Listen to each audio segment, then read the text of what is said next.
জন মারা গেছে, যেখানে স্পট ডেড হয়েছে এতগুলা। আসার পরে মারা গেছে। ক্লাসরুমের পিকগুলা দেখছেন? ক্লাসরুমের পিকগুলা মানুষ জ্বলে পুড়ে ছিল। একটা স্টুডেন্ট দেখা গেছে এভাবে শুয়ে ছিল, ওর শরীরটা পুরোটা পুড়ে ছাই হয়েছিল। একটা ক্লাসে 30 জন করে স্টুডেন্ট থাকে, ওখানে কয়টা ক্লাসরুম চলছে?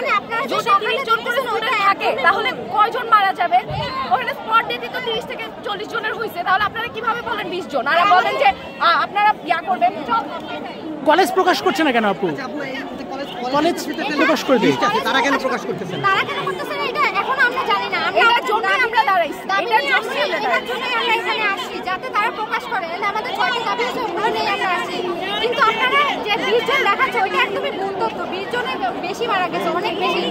20 জন তো আমরা দেখাচ্ছি না, এটা তো মানে নিউজ চ্যানেলে বলা হচ্ছে। বলা হচ্ছে।